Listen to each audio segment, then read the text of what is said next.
굿모닝 외신 스케치 시간으로 넘어왔습니다. 한국 시간으로 오전 10시에 나온 바이든의 트위터를 캡처를 한번 떠봤습니다. 미국인으로서 우리를 하나로 묶어줄 몇 가지 핵심 가치가 있다. 그중 하나는 굉장히 오랫동안 미국을 괴롭혀왔던 증오와 인종차별, 편견, 그리고 폭력에 맞서서 함께 연대하는 것입니다. 라는 글이 올라왔습니다. 그리고 한국 시간으로 한 12시쯤, 그러니까 한 2시간 뒤죠. 또 다른 트위터가 올라옵니다. 수요일에 나는 하마스의 이 잔인한 테러 공격에 맞서서 연대하기 위해서 이스라엘로 떠날 것입니다. 그런 다음에 우리는 요르단으로 이동해서 이 절박한 인도주의적인 필요를 해결하고 지도자들을 만나서 하마스가 팔레스타인의 자결권을 옹호하지 않는다는 점을 분명히 할 것입니다. 라는 글을 남겼습니다. 대선을 앞두고 있는 바이든, 지금 내세울 게 그나마 정치적으로 중동이 평화로워졌다라는 거였거든요. 그런데 이마저도 없어지면 앞으로 대선에서의 승리가 굉장히 더 어려워질 수 있겠죠. 제가 최근 바이든의 트윗을 쭉 보면서 느낀 거는 온통 중동 이야기뿐이었습니다.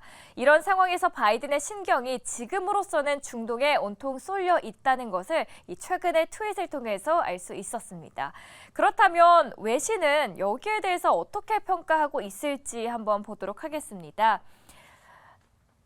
이번 바이든의 발언에 대해서 외신은 주목하면서 다양한 기사들이 나왔습니다. 알자지라와 파이낸셜 타임스의 기사인데요. 먼저 알자지라부터 보도록 하겠습니다. Biden to visit Israel and Gaza faces. 이번에 왼쪽에 있는 기사가 현지 아랍권을 대표하고 있는 방송사로 꼽히고 있는 알자지라라는 곳인데요. 하단에 재미있는 표현이 있었습니다. 이 문장을 통해서 어떻게 바이든, 그러니까 미국을 평가하고 있는지를 살짝 엿볼 수 있었습니다.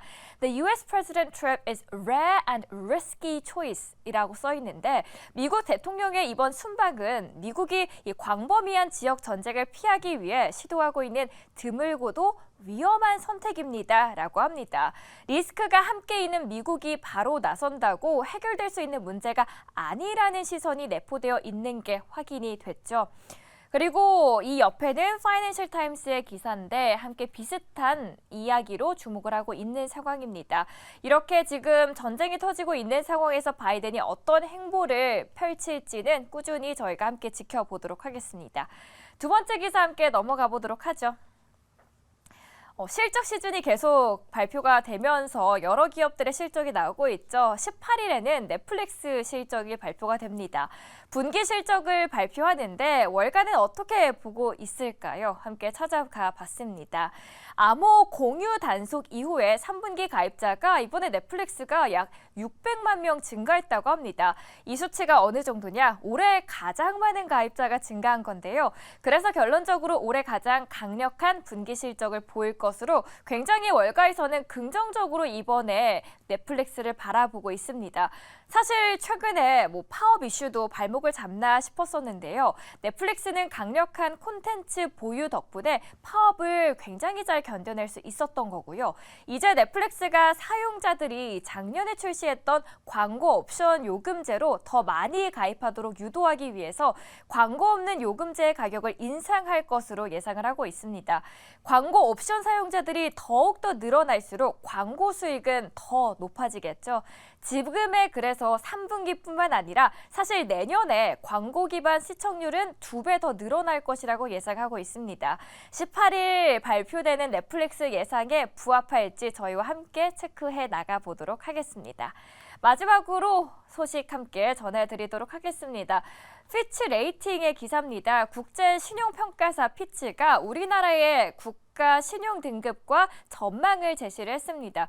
결론부터 먼저 말씀을 드리자면 현재 수준을 그대로 유지를 했습니다. 다시 말해서 지금 경제가 굉장히 불안하잖아요. 근데 경기 둔화와 글로벌 불확실성 확대에도 불구하고 한국 경제는 아직까지는 안정적이다라고 평가를 내놓은 겁니다. 많은 분들이 기억하실 겁니다. 피치는 미국 신용 등급을 최고 등급이었던 AAA에서 AA 플러스로 강등한 바가 있었습니다. 그래서 사실 이번 평가에서 한국에 대한 신용 등급도 그러면은 하향 조정하는 거 아니야라는 우려감이 있었던 겁니다.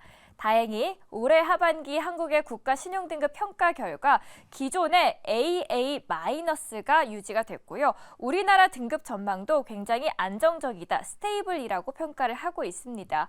2012년 9월 이후에 해당 등급과 전망을 동일하게 제시한 건데 그러면 그 근거는 뭐였을까요? 일단 사실 최근만 보더라도 피치는 국가 부채의 빠른 증가를 이유로 들어서 우리나라 신용 등급 전망에 대한 우려를 표현한 바가 있었습니다.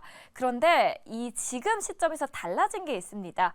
피치는 최근에 정부의 재정 건전화 노력을 높이 평가했고요. 내년도 정부 예산안에 대해서도 한국 정부의 예산안은 건전할 것이다라고 의지를 표명을 해줬습니다.